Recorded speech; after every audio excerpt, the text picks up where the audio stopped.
Hello everyone, welcome to अड्डा 24/7। तो देखिए, गेट का रिजल्ट आ चुका है। आपके अपनी रैंक पता चल गई, मार्क्स पता चल गया और स्कोर कार्ड पता चल गया। तो जिन स्टूडेंट के भी बहुत अच्छे मार्क्स आए हैं, जिनको अपनी डिज़ायर के अकॉर्डिंग मार्क्स मिल चुके हैं, उन्हें वेरी वेरी कॉन्ग्रेचुलेशन मेरी तरफ से।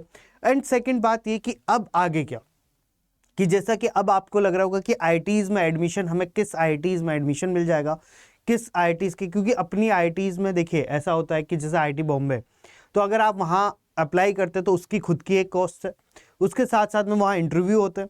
तो कितनी एनआईटीज़ में हम आईआईटीज़ में हम अप्लाई करें, उनके कितनों के इंटरव्यूज़ में हम बैठें, किस हिसाब से हमें कौन सी रैंक पे क्या मिल जाएगा, तो इस बारे में हम आज बात करने वाले हैं।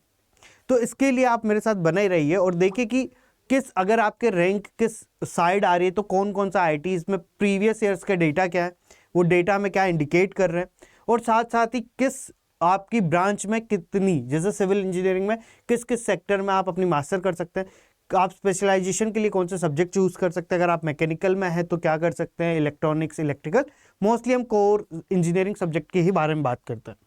तो देखिए यहाँ पे ये डेटा आपको पता होगा कि जैसे आईआईएससी बैंगलोर है, जिसे प्राइम इंस्टीट्यूशन माना जाता है अगर आप रिसर्च फील्ड में आगे बढ़ना चाहते हैं, अगर आपका कोर ये है कि आप रिसर्च में बहुत आगे जाना चाहते हैं, तो आईआईएससी बैंगलोर आपके लिए one of the best institution है इंडिया के अंदर।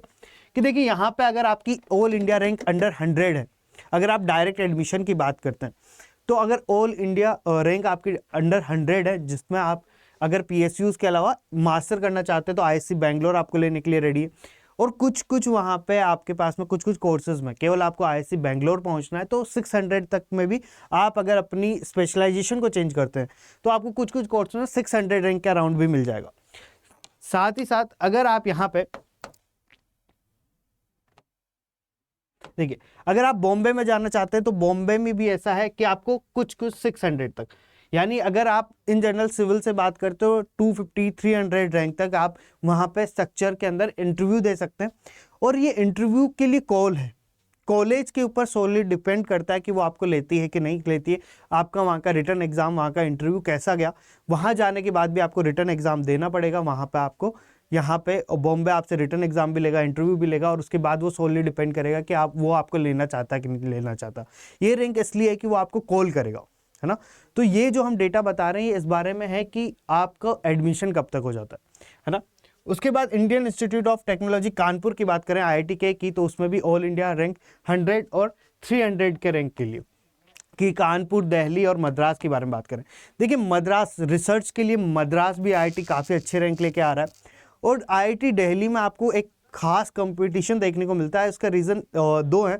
एक तो इसकी जो फीस है वो स्लाइटली ज़्यादा है, और दूसरे आईआईटी दिल्ली में जो लोग तैयारी करते हैं फर्दर कि आपको वापस से गेट देना है, आप वापस से ईएससी क्वालिफाई करना चाहते हैं, तो वो लोग कोशिश करते हैं कि आईआईटी दिल्ली के आसपास रहें, ताकि कोचिंग इंस्टीट्यूशन का फ़ायदा उठा पाएँ, जो मेजर हब है आपका दिल्ली। तो इसलिए यहाँ पे आपको कंपटीशन भी ज़्यादा देखने को मिलता है। तो नियर अबाउट 300 रैंक के आसपास, 300-400 रैंक पे आप यहाँ पे कॉल मिल जाती है। अगर आप वाटर रिसोर्सेज चूज़ करते हैं, आप यहाँ पे एनवायरनमेंट चूज़ करते हैं, और जो कंस्ट्रक्शन टेक्नोलॉजी चूज़ करते हैं, तो यहाँ पे आपको क्या होता है कि 500-600 रैंक तक भी यहाँ पे आपको एडमिशन देखने को मिल जाता है। फिर खड़गपुर की बात करें तो ऑल इंडिया रैंक 600, बाकी आप रुड़की, गुवाहाटी, बीएचयू की बात करें तो 1000 के रैंक तक आपको आराम से, यानी इस 1000 में आप ये समझ लीजिए कि 1300 तक प्लस 300 रैंक तक आपको ईजिली एडमिशन देखने को मिल जाता है।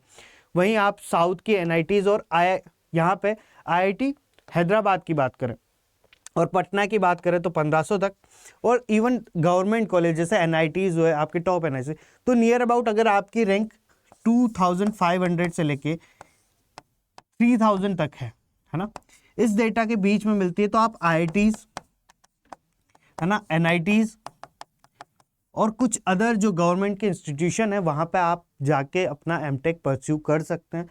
तो जिन भी स्टूडेंट की रैंक इस रेंज में आती है अप टू 2000, 2500, 3000, आपको एडमिशन मिल जाएगा। तो आप टेंशन मत लें, आप वहाँ पे एडमिशन ले सकते हैं। वहीं स्पेशलाइजेशन की बात आती है, ये तो आपको ये समझ में आ गया कि किन किन कॉलेज में आप एलिजिबल हैं अप्लाई करने के लिए, सिलेक्शन की रेंजेस आपके पास में क्या रहती है।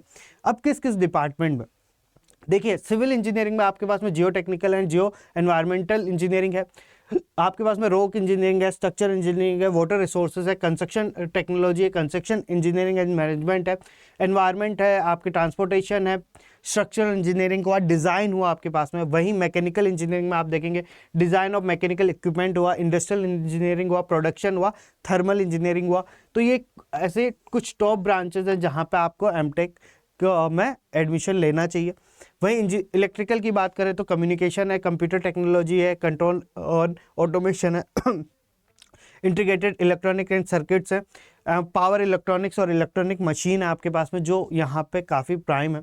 और साथ साथ में आप यहाँ पे कुछ इलेक्ट्रॉनिक्स एंड कम्युनिकेशन के सब्जेक्ट में भी इलेक्ट्रिकल के साथ में एमटेक में एडमिशन ले सकते हैं, जैसे VLSI है। ठीक है, आगे बात करते हैं कि IISc बेंगलोर का जो फीस स्ट्रक्चर क्या है। देखिए अब आपको ये पता चल गया कि आपका आप कौन कौन सी ब्रांचेस में ले सकते हैं, किस किस रैंक पे कहाँ जा सकते हैं। देखिए फीस स्ट्रक्चर पर नज़र डालते हैं।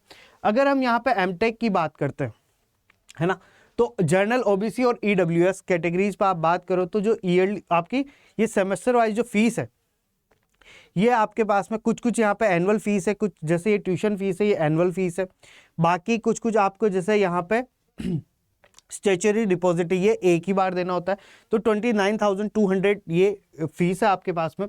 ठीक है, और SC ST कैटेगरीज के लिए 20,200 फीस है यहाँ पे उनका ट्यूशन फीस पूरा फुल्ली वेव्ड है जो SC ST कैटेगरी से बिलोंग करते हैं। वहीं अगर हम IITs की इन जनरल फीस देखें तो देखिए IIT बॉम्बे का जो फीस है वो 20,250 पर सेमेस्टर है, अगर आपको कंसेशन प्रोवाइड करती है। अगर नहीं करती तो 40,250 पर सेमेस्टर आपको यहाँ पे फीस देखने को मिलती है। IIT दिल्ली की वही फीस 36,950 यानी कि नियर अबाउट 37,000 रुपीज़ है। IIT गुवाहाटी पर सेमेस्टर 46,450 लेता है। IIT खड़गपुर 10,750 फर्स्ट सेमेस्टर के बारे में बात करता है। IIT कानपुर 1,17,268। ये मेरे हिसाब से एनुअल फीस चार्जेस दिए गए होंगे कि नियर अबाउट आपका जो एनुअल फीस चार्जेस है वो आपके 1 लाख के अराउंड यहाँ पे पड़ता है। ठीक है, अगर ये जो है ये जर्नल कैटेगरीज के लिए है। वहीं अगर आप SC ST की बात करें तो IIT बॉम्बे में 15,250 रुपीज़ पर सेमेस्टर, IIT दिल्ली में वही 26,950 रुपीज़, गुवाहाटी में 26,450, IIT खड़गपुर 5,750 रुपीज़ और IIT कानपुर में 97,268 रुपीज़। ठीक है, तो यहाँ पे आपके पास में ये फीस स्ट्रक्चर है कि नियर अबाउट आपके IITs में किस तरह की फीस है, किन किन ब्रांचेस में आप एडमिशन ले सकते हैं, किस रैंक पे कौन से NITs मिल सकती है। तो आई होप इस वीडियो में आपको काफ़ी सारी चीज़ें क्लियर हुई होगी कि क्या फीस स्ट्रक्चर रहेगा, किस तरह से आपके एडमिशन प्रोसेस होगी, किस रैंक पे आपको एडमिशन मिल सकता है। तो आई होप ये आपके लिए काफ़ी अच्छा रहा होगा और ऐसे ही वीडियो के लिए बने रहिए अड्डा 24/7 पे। तो मिलते हैं नेक्स्ट वीडियो में। Till then bye bye, take care, ध्यान